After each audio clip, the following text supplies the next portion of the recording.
Buenas tardes, nosotros somos el equipo 7. Les vamos a presentar las conclusiones de nuestra práctica número 4, precipitación y gravimetría. El equipo está conformado por Casillas Gutiérrez Citara Ana Judith, Ocampo Godínez Mariana Jazmín y Villa Orozco Alba Camila.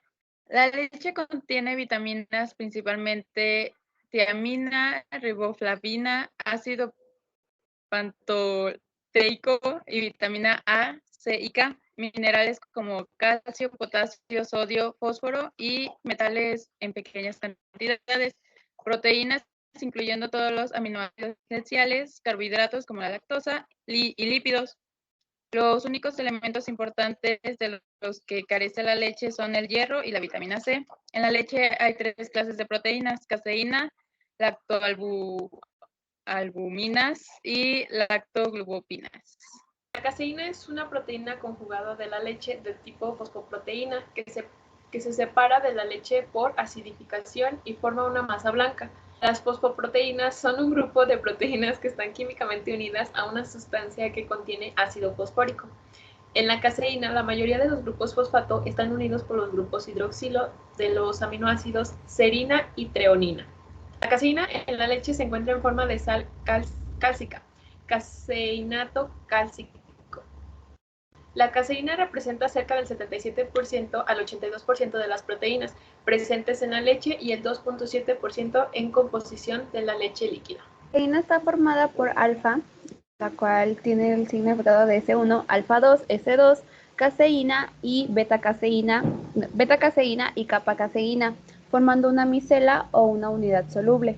Ni la alfa ni la beta caseína son solubles en la leche, solas o combinadas. Si se añade la kappa caseína a las dos anteriores o cada una de ellas por separado, se forma un complejo de caseína que es solubilizado en forma de micela. Esta micela está estabilizada por la kappa caseína, mientras que las alfas y betas son fosfoproteínas que precipitan en... La kappa caseína, sin embargo, tiene pocos grupos fosfato y un alto contenido de carbohidratos unidos a ella. También todos sus residuos de serina y treonina, con sus correspondientes grupos hidroxilos, así como los carbohidratos dispuestos en una sola cara de superficie, por lo que esta parte exterior es fácilmente soluble en agua gracias a los grupos polares que posee. La otra parte de su superficie se une fácilmente a las alfa y beta caseína insolubles, lo que da lugar a la formación de la micela, como se puede ver en la imagen. La propiedad característica de la caseína es su baja solubilidad a un pH de 4.6. El pH de la leche es de 6.6 aproximadamente. Estando a ese pH, la caseína carga negativamente solubilizada como sal cálcica. Así se le añade ácido a la leche, la carga negativa de la superficie de la micela se neutraliza, los grupos fosfato se protonan y la proteína precipita. La reacción que se produce es caseinato de calcio más ácido acético. Esto produce caseína más acetato de calcio. Bueno, ahora les vamos a presentar los resultados que tuvimos con nuestra leche entera. Para poder obtener el porcentaje de calcio que se encontraba en esta, primero necesitábamos restar el peso del vaso con el precipitado y luego con el peso del vaso solo. En este caso, a mí me salió 0.47 gramos. Después de esto hay que determinar el factor gravimétrico, el cual será el peso de la sustancia buscada entre el peso del precipitado, que en este caso la búsqueda es calcio y el precipitado sería el acetato de calcio. Haciendo los cálculos nos sale un resultado de 0.4043 gramos. Para obtener el peso de calcio necesitamos multiplicar este factor gravimétrico por la diferencia que hubo en nuestros vasos y en mi caso me da 0.190. Para poder obtener el porcentaje de calcio que había en nuestra muestra, es el peso del calcio entre el peso de la muestra, que en este caso era de 51.5 gramos. Eso lo multiplicamos por 100 y a mí en mi caso me da un porcentaje de 0.36%. Para mis resultados, igual, primero debemos hacer la diferencia del peso del vaso con el precipitado y el vaso solo. A mí me da un resultado de 0.79 gramos. Después vamos a determinar el factor gravimétrico. dividiendo el peso de la sustancia buscada, que en este caso fue el calcio, entre el peso del precipitado. A mí me dio un resultado de 0.4043 gramos. Después vamos a sacar el peso del calcio presente en el precipitado. De esta forma multiplicamos el factor gravimétrico por la diferencia de la leche y obtengo un valor de 0.319 gramos del calcio. Después, esa cantidad la vamos a dividir entre el peso de la muestra y multiplicar por 100 para obtener el porcentaje en calcio. En mi caso, pues fue un resultado de 0.61%. Para mis cálculos, pues el factor gravimétrico sigue siendo el mismo que el de mis compañeras. Y para sacar el peso del calcio presente en el precipitado, pues se multiplica, para el peso del calcio multiplicamos el factor gravimétrico por el calcio, que en mis resultados dio 646 gramos de calcio.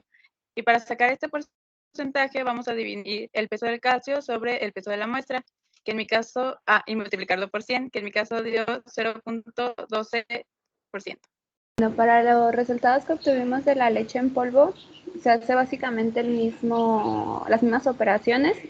En este caso, la diferencia que hubo de los vasos, en mi caso fue de 3.12, el factor gravimétrico sigue siendo el mismo, y al multiplicarlo, a mí me dio la cantidad de calcio de 1.26 gramos. Y al sacar el porcentaje, me dio de 31.5% porcentaje de calcio. Ya como lo mencionó mi compañera, se hace la resta de los vasos. Ahí me dio un valor de 3.57 gramos. Después obtenemos nuestro factor gravimétrico, igual es de 0.4043 gramos. Y con ese resultado vamos a multiplicarlo por la diferencia de los vasos y dividirlo entre el peso de la muestra. Al final se multiplica por 100 para obtener el porcentaje y en mi caso fue un porcentaje del 36% de calcio. De igual forma, para la leche en polvo se realizan los mismos cálculos. La diferencia de los pesos de los vasos a mí me dio de 2.68 gramos. El factor gravimétrico sigue siendo el mismo. Para el peso del calcio, en esta ocasión me dio de 1.08 gramos de calcio. Y para el porcentaje, un resultado de 27%. Para las concentraciones de la leche, en el caso de la leche entera, el envase de nuestra leche nos dice que por cada 100 mililitros hay 116 miligramos de calcio, lo que nos da una concentración de 0.11% de calcio en ella. Para la leche en polvo, el envase de nuestra leche nos dice que por cada 100 mililitros hay 99.3 miligramos de calcio, por lo que hay una concentración de 0.096% de calcio en ella. Pudimos ver los resultados que nos dieron de la leche entera. El caso de mi compañera Mariana y yo difieren un poco, son un poco más altos. Esto podría ser ya que no hubo buena separación a la hora de hacer el calentamiento final. Se pudo haber mezclado con algunas grasas o agua, lo cual pues hizo que pesara más obviamente la muestra. En el caso de mi compañera Alba, pues sí estuvo un poco más cercano el valor del porcentaje. Y para la leche en polvo, todas sí estuvimos muy altas. De igual manera puede ser porque la separación no fue adecuada. Se pudo haber mezclado con agua, con las grasas y pues no se pudo haber evaporado bien. Como conclusión, pues tenemos que gracias a la precipitación que se produce por la adición de ácido acético a la leche, es que se puede obtener la solubilización de la sal cálcica. Después, por calentamiento, obtener la muestra de calcio más pura y así por gravimetría se puede obtener el porcentaje de calcio presente.